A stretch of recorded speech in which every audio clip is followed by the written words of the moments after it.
But the sad part about that is his resentment. All Mhm. right. And we die to this, us family members.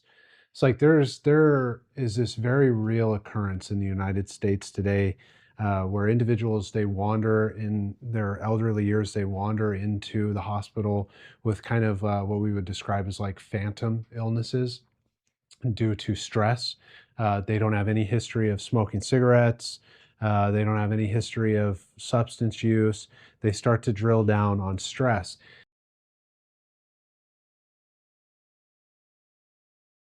Hey guys, I'm Dr. Alan Hyde, I'm Don Radin. and the family is affected. We talk about the family disease of addiction a lot on this channel. Today, we're going to answer some questions as it pertains to the family member side and how we're affected.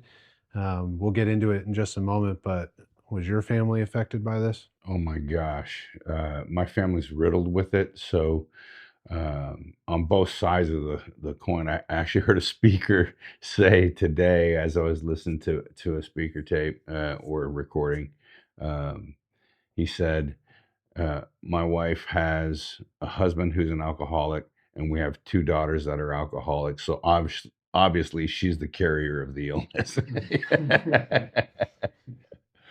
But all joking aside, you can't live with an alcoholic and an addict and not be affected. It's not possible. If you love someone and you love their better selves, then you are affected by the not so great parts of their life. You know what is possible in that realm is to not know you're affected. And better yet, to not know how much you're affected. Mm. Man, I was educated in these things. I was working with it. It took me years. I had been licensed for 7 years before I finally admitted to myself, with the guidance of somebody else, that I was deeply affected by the family disease of addiction. So much so that I was out in the world trying to help fix and save. I Mhm. was trying to help every addict I came across. Mhm. Every woman I ever dated was an addict prior to recovery. I was affected. I couldn't see it.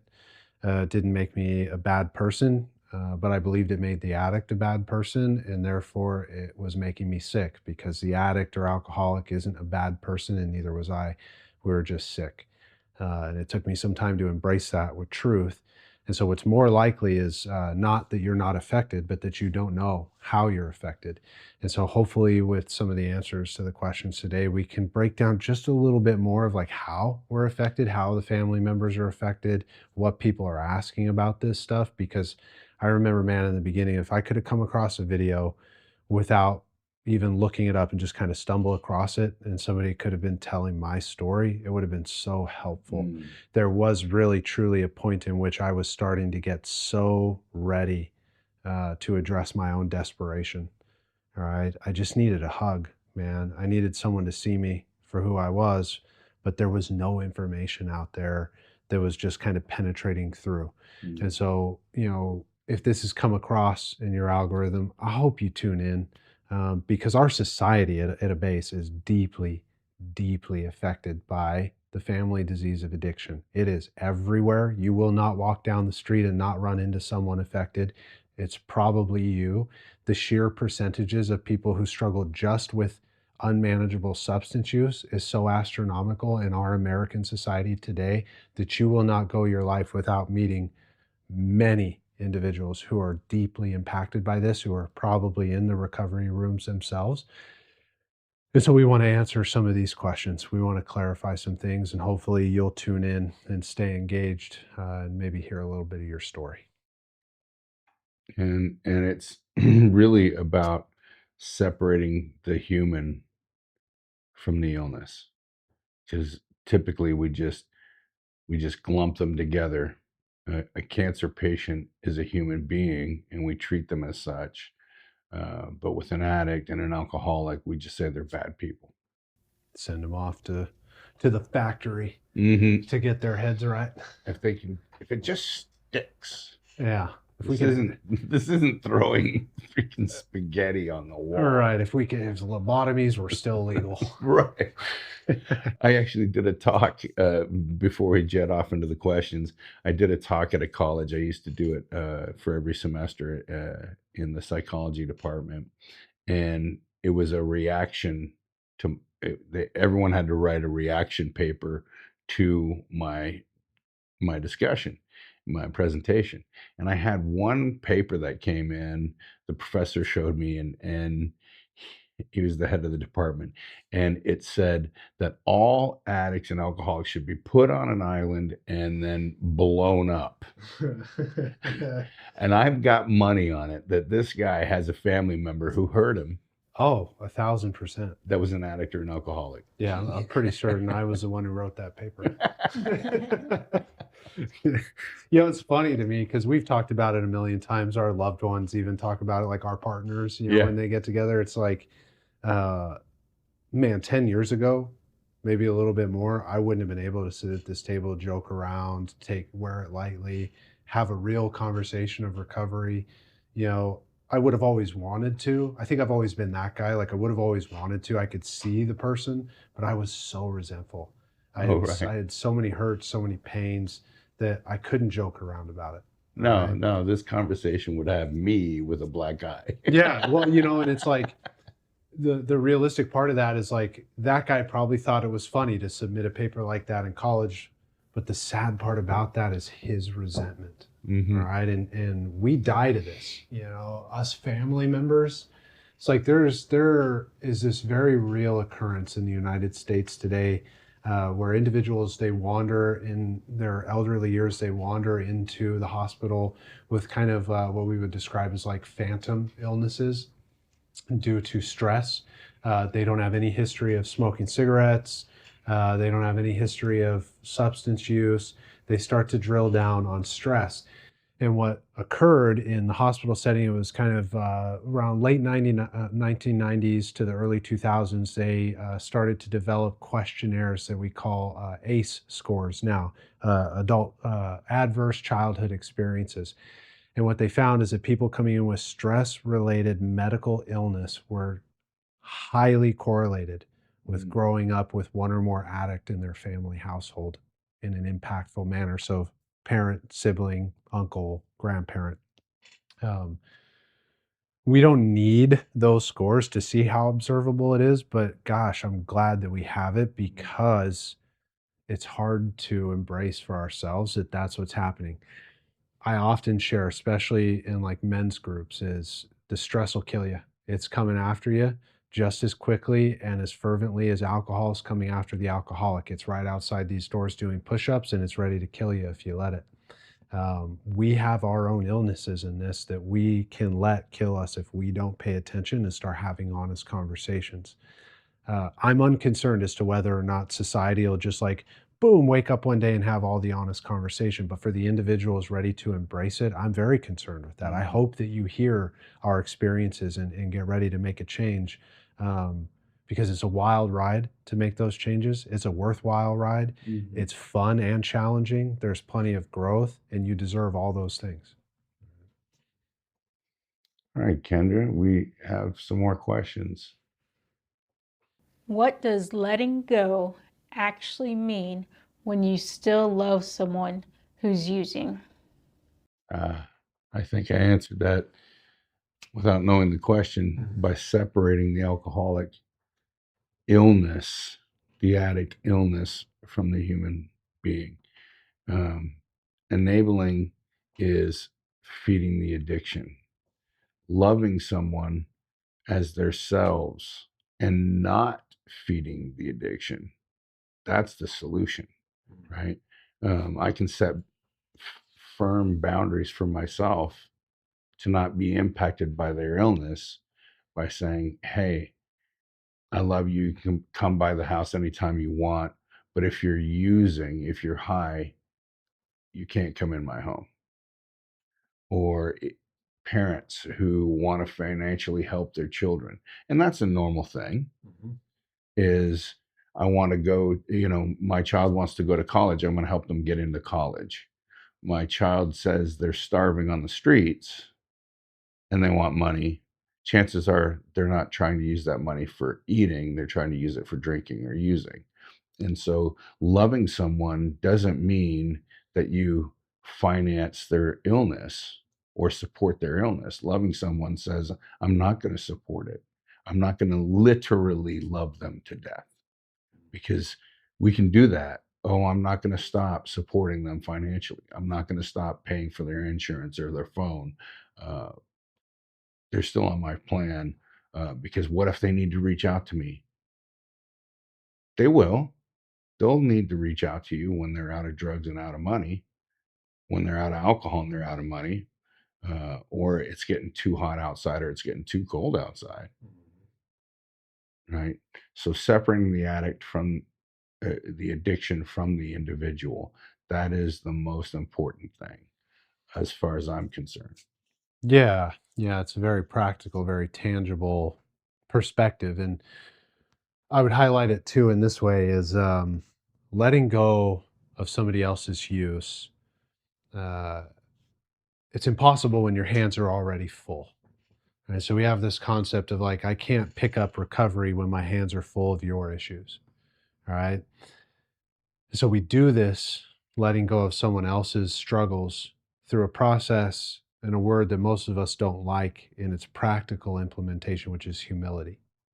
Humility, we've talked about it on this show. The best way to spell humility, and we need to make sure that we spell it correctly, is JLY. So for me, what that means is Jesus, then others, then yourself. All right. So I put God first.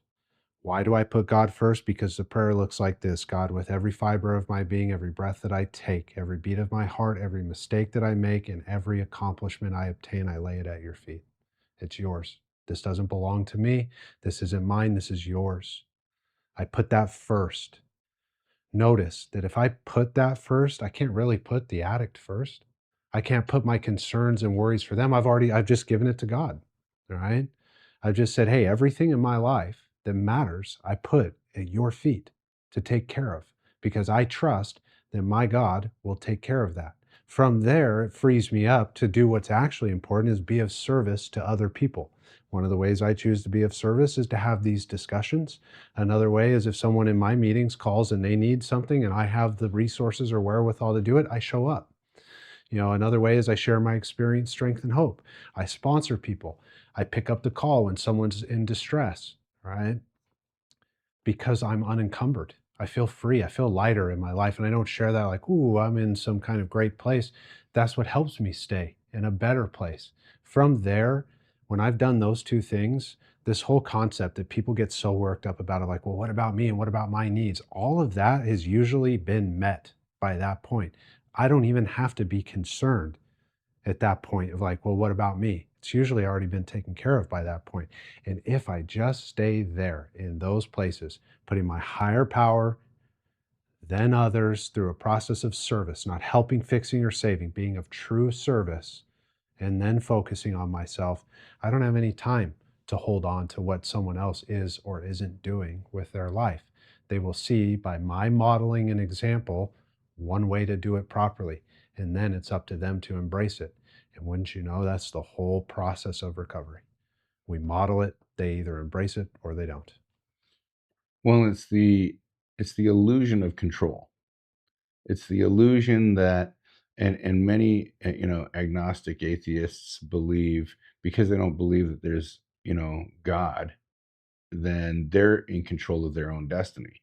So I have to ask you, if you fall into that camp, if you've been in a car wreck, why'd you choose that? If you are controlling your own destiny, then why did you get sick? Well, it's not my fault. It's not my fault. Well, I mean, you're the one who chooses your own destiny. You're the one who chooses to live as long as you do or as short as you do. Um, and that's pretty insane. I mean, that's insane. Things happen, good things happen to bad people, and bad things happen to good people. And um, people are people. So they can have good things happen and bad things happen. Uh, why did you get fired? Did you choose that? What did you choose for your company to get downsized? Uh, well, I worked hard, and that's why I got the promotion. Well, maybe just wasn't enough candidates. Maybe there just wasn't enough people, a big enough, large enough pool to find a better qualified candidate. Yeah, maybe you didn't have to compete against me.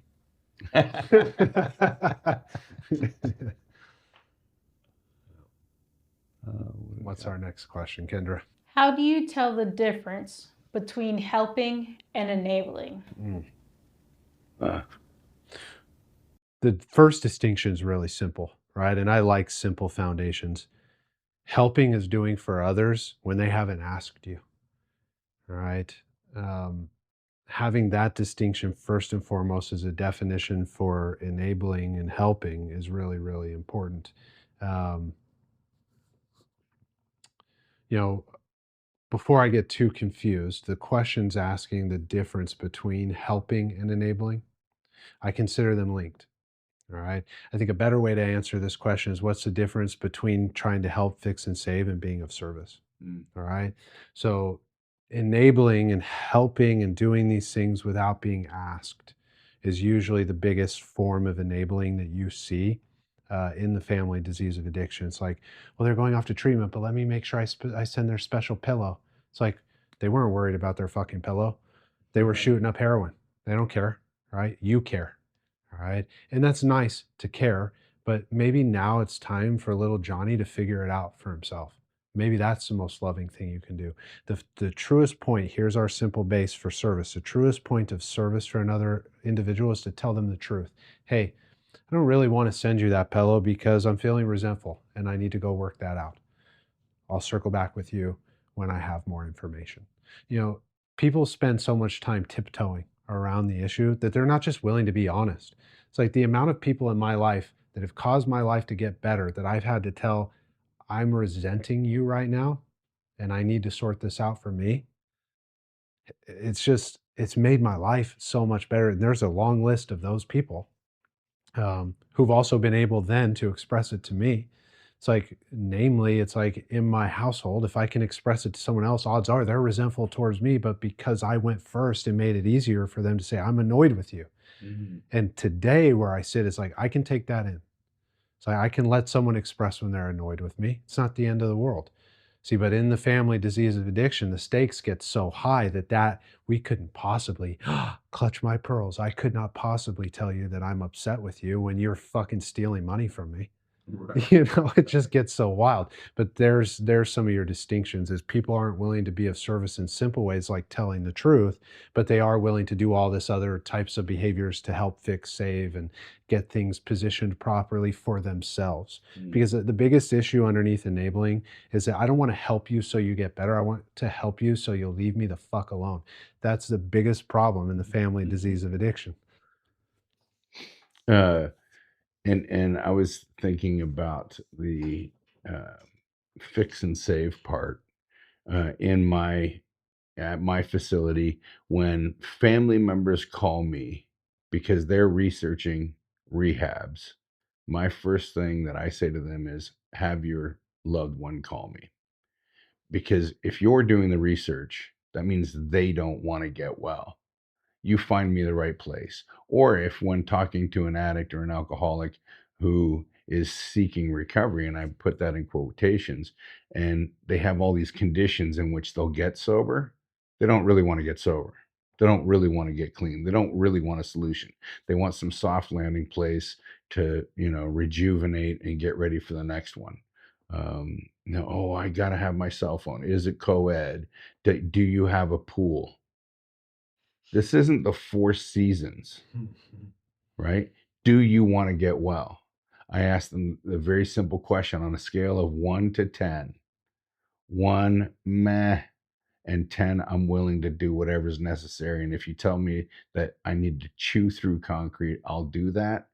Where on the scale do you fit on getting well? If they don't answer with a 10, I really don't want them in my facility. There's a reason why I have a high success rate is that I don't pander to people who want to get sober based on all of these conditions.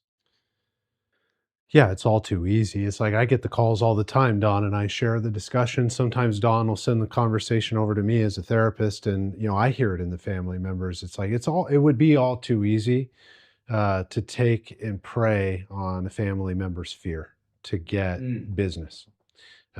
And I can't tell you how many times even in my clinical practice, I turn family members away all the time. We're like, I used to, this was a number one voicemail I used to get was from wives and girlfriends. I think my boyfriend or my husband is on the spectrum and he really just needs to, sit down and work these things out with a therapist. I used to get those voicemails like 3, 4 times a week. First of all, if everyone's on the spectrum, nobody's on the spectrum, first of There is all. no spectrum. Second of all, those would always die. I never considered those like potential intakes because their husband or boyfriend wasn't the one calling me. But it would have been all too easy to prey on her insecurities and say, "Oh my God, we've got to get him in. How can we work on this together? Do you want to bring him in? We'll do a couple session, right?" This is treatment centers. I used to work at a lot of them. This is how they operate with their business development reps. They hire a really attractive female to go out to all these different places to woo these men into treatment, right? Because the biggest percentage of individuals in the United States going into treatment are men. And it's not just because they're easily manipulated by the business development rep in the skirt, but it's because the parents, the significant others, and the children are really easily through fear manipulated into you have to do this now or they're going to die. And let's cut through to the truth. Yeah, if they mess around in this for too long, they're going to die. That's the truth. Question is, are they willing to reach out to make sure that doesn't happen to them, or are you just terrified that that's going to happen to them? All right, let's not get it backwards if we're going to do this properly. And fear works. Yeah. Fear, there's a reason why there are still some countries that utilize not just terrorism, but torture because it works. If a man or a woman is on the brink and they really feel fearful that they're going to die or that this next thing is going to hurt worse than the last thing, then guess what? They're going to spill the beans. And that's just an extreme example of it. But if I manipulate the family by saying your individual is going to die, they already have that fear. And guess what? That fear hasn't motivated their loved one to get well. You have begged, you have cried, you have pled with them, you've supported them, and they still don't want change. Well, if I just give them this one more opportunity to come back into the house, if I just give them enough money, they'll see how much I love them and they'll get clean and sober for my sake. And then it doesn't happen. Well, if I do it this one more time, then they'll see how much I love them and they'll do it for my sake. And it's just, unfortunately, we will literally love addicts and alcoholics to death. Well, mom, dad, I'm going to kill myself if you don't. People who are really serious about wanting to kill themselves typically don't say anything that they're going to do it. Typically. Yeah, the warnings come in different ways when it's truly serious, and it's always important to take these comments seriously. But we give like, and Don said that a million times. I've shared it a million times, but that's through dedicated professional resources. If it's trying to be handled in your home, it's usually for manipulation tactics. There's a whole discussion that we could have on this, but I want you to imagine this: so your loved one is struggling, and there's a treatment center that comes to you and says, this is dire. Your loved one's going to die, but here's hope. Right? That's going to sound really enticing. Mm. Unless you've read a book like The Gulag Archipelago that talks about the prison camps in Russia, one of the best books ever written. And they talk about, well, why did they position the labor camps in the ways that they did, with views of the plains, with views of the mountains, beautiful areas to view? It's because the best way to torture somebody is with hope. All right. So the way, it's like, it sounds insane when you hold it up that maybe the way that the current system exists with major treatment centers is to give you just enough hope for you to keep coming back over and over and over again into a self-assigned prison. You know, people utilize this for concentration camps, for prison camps. I mean, these things still exist in Russia today. I hope the KGB doesn't come and kill me, but it still exists. We think that it doesn't, right? But it does. Today in 2026, there are prison camps in Russia. And they do it by giving just enough hope to keep these people in line. And then you look at a system like ours for substance use treatment in the United States, and it's a system built on recidivism. People coming in and out and in and out and in and out, preying on the family members' fears, right? Not the addict's fears. The addict is inebriated. They're in between use, right? They're playing on the family's fears. And over and over and over again, we go through the carousel, billing your insurance until we can't bill it anymore. And then maybe we'll create a fake insurance plan to bill it some more. Mm. And really, all it's done is provide false hope and self assigned prison cells, locked from the inside. Well, and sorry, and fear. So you have both sides of the spectrum. If you don't do this, little Johnny's going to die. But if you come and pet a horse and do some kayak therapy, then he's going to get well. Now, we get into another discussion altogether, and that is, separating the hard drinker and hard user from the real alcoholic and addict. Because if you send both of them to a rehab, the hard drinker and the hard user stop drinking and using, their life gets better. An addict and an alcoholic, they stop using, and their internal condition gets worse unless they have a spiritual experience. So the ones who relapse didn't want it bad enough, which if you're not providing a real genuine solution and you're only providing abstinence, then of course the real alcoholic and addict who doesn't have a solution is going to get loaded again. You know, so the two sides of the spectrum, fear and hope, man, I'm telling you, I got hope by seeing someone who was just as bad off as me and they got well. I didn't get hope by someone telling me about it, someone telling me about somebody else's experience. I had to see it for myself. Um, but I won't get that if it's you seeing it for myself. Yeah. Yeah. I mean, look, I've worked with these things clinically for years and years and years. And the reason that I get referred to is because I point people to the experience. I don't rely on just my clinical abilities. And I know a lot of therapists. There are those who've even commented on videos that we put out or that I've even had back in the day on the show. They don't believe in the 12 steps, but they believe in themselves. All right. And I'll tell you this, as a therapist, if you just rely on yourself to take on addiction, you're just admitting to the alcoholic in that room that you believe you're the higher power. I don't know any better than the addict or alcoholic of how to get better, but I know where to point them to get better. And I also know how to help them unpack it when they've actually come to clarity. So once they start to make those decisions, there's so much that could be unpacked and needs to be unpacked. But the beginnings of my work as a therapist is getting them to make a decision. If they're not going to make a decision, I can't do anything with you. And that's true for the addict or the family member or people that aren't affected by the family disease of addiction. I wouldn't have a job if people wouldn't make decisions. All right. None of us would. We all make a series of decisions, and until we're ready to, things don't move. So when we simplify into a really, really generic understanding of issues in life, it's all about making decisions. Good, bad, or indifferent, just make a choice, make a decision, right? That leads you in a direction, not a decision to use or not use. That part's unmanageable. A decision to listen to the wisdom of somebody else, a decision to go and make the coffee even though you don't want to at a meeting, the decision to hit your knees and pray when you don't believe in God, a decision to stop burdening other people with your victimhood. These are decisions that we make that are very tangible as human beings that help us feel better and do better. And until we make that decision, there isn't anything a therapist is going to do for you, the fanciest treatment center on earth is going to do for you.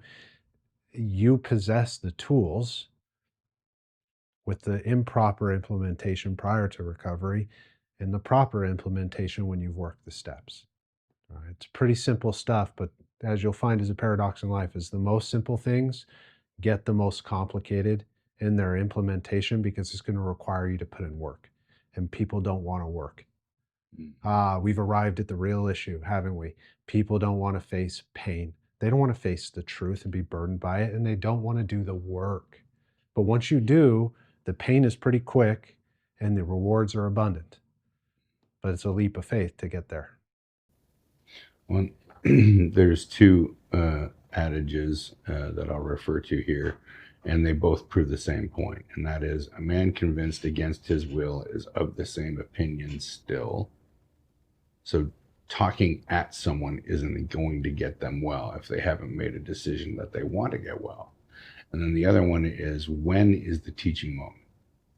When can you really teach and help someone? And that is in the question. The teaching moment is in the question. So when someone asks for help, when someone wants to know more, then they're going to be hanging in. They're going to be leaning into what the answer is, what the solution to their problem or their question is. But me just talking at someone, and that's the difficulty that we have here, and that's why we've kind of changed our modality in this podcast, is we're trying to answer questions, real live questions. We're not trying to talk at you. We're responding to questions that have been asked, and that therein lies the teaching moment. Therein lies the moment where someone can begin to experience something new. Yeah. One last question, is that right? That's right. What's the first step for a family member who's ready to let go but doesn't know how? A swift kick in the ass. I'm kidding. The first step is the same for all of us, is admitting powerlessness over the issue.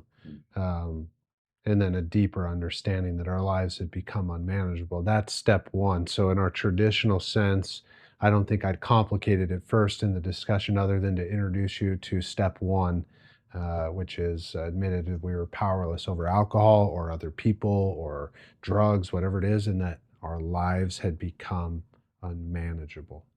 So we look for the unmanageability in your life, not theirs. So when somebody's calling in, they're freaking out about their alcoholic or addict loved one, I can hear the unmanageability in their voice, which is usually pretty refreshing because no one has taken the time to hear or listen to them for them. And wouldn't you know, that's really helpful in addressing powerlessness, is just being seen.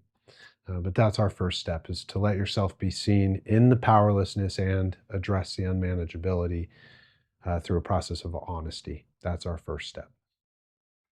And that speaks to what I had just talked about. Until I admit that I have a problem or a misunderstanding, I'm not going to ask the question. Step one clearly defines what the problem is. And you either accept that as true or you do not. And if you do not, then keep trying to control and love the addict into wellness, or the alcoholic into wellness. The first step, then, if I admit that problem, if I accept that that genuinely is a problem, then I'm going to ask the question, well, what do I need to do to get well? Well, the the thesis that you're writing on has a statement that is the proposed solution. Here's the hypothesis. A proposed solution, which is step two, came to believe that a power greater than ourselves could restore us to sanity. That's the proposed solution. And the rest of the steps are, let's go and find out. Let's go and find out if step two is real, if it's true. And so I would say that that's that's the answer to this question. First, be accepting that you don't have the understanding, or that you do have the problem, and you want to know what the solution is to that problem, and then we go begin to work towards either proving or disproving, like investigate. So many people want to have this contempt prior to investigation, and the truth is that that until you accept that there is an issue, you will not seek a solution. You'll stand on your moral hilltop and you'll judge people as being weak, or that they need your personal intervention in their lives, that you will be able to control them into a solution. Well, that's not the teaching moment. The teaching moment is when you admit that you have a problem and you want a solution, you're going to ask for what that is. Leaning on the broken fence, knowing that eventually it'll give out, but being pissed off when it does. Mm. All right. Mm. Here's a practical one. Let's make something tangible of this. You're ready to let go. What do you do? Odds are, if you're affected by these things, someone somewhere in your life has talked to you in a way that sounds like these principles, the principles of 12-step recovery. The ways that you would have probably heard them without recognizing it are, hey, let's be honest about this. All right. Hey, have you turned it over to God? Hey, is this a situation where you're powerless over the outcome? Right? Are you feeling distressed? Is it feeling unmanageable? Someone in your life somewhere has slipped in, right? These kind of interventions and little words. Seek that person out. Seek them out, ask them questions. See if that person's a 12-stepper, right? Um, have that recovery conversation with them. Another tangible step is once you've started to acknowledge you've heard things like this by watching a video like this and you are ready to let go, is to either reach out to a professional or to find someone in those rooms by going to the meetings and start asking questions. When someone contacts me for the first time and they're going to come into therapy sessions, even if they don't come into a therapy session and they're affected by this, I point them to Al-Anon every single solitary time, whether they've tried it or not, is to get their butts back in those seats, because those are the people that have more answers. So the first tangible step for you is to go find people with lived experience who are working the solution. And what Don was highlighting is they ran the experiments, right? They said, here's the problem, here's my proposed solution. Steps 3 through 12 show me how to do it. Let me run those experiments. They ran those experiments, saw that it was true. Those are the people you're looking for. You're looking for the people who have seen that it's true, have implemented it and taught others how to do it, and you want to ask them questions. And you want to hear their experiences. We're not asking questions for them to give us a solution. We're asking questions so that they can show us how they did it. That's your next step. From there, if you have a loved one who's struggling with addiction and you do those things, you will probably have sufficiently enough stepped out of their way in order to experience the consequences in their life that will cause them to do the same on the flip side. This is how the whole model works. If you trust it, you will be scared. There's plenty of fear to go around, but it does work. And it will work first and foremost, and most importantly, for you, the family member. Right? You. There's another quote that I've stolen. It's not my original thought. And when I speak from the podiums about my experience with the 12 steps and with my experience with the illness, is I open it up with, I'm here to comfort the disturbed and to disturb the comfortable. And the reason I say that is because my greatest teachers, when I'm seeking an answer, are the ones who grind on me, the ones who rub me the wrong way. So if that's you and you want to leave a troll comment, why don't you ask to work with us, either one of us, and see what happens? Investigate. Try this way of living and see if your life doesn't get better. If it doesn't, then leave a comment that bashes us and calls us fools or whatever it is that you want to, judge us about. But until you ask the question and allow the fact that we're grinding on you is pressing some button that you've tried to cover up, that you've tried to hide, and we're hitting it. We're pressing it. Because if it doesn't apply to you, then why are you this far in the video? Yeah. I mean, why are you here? Yeah. Dawn and I, respectively, we don't turn away the curious. All right.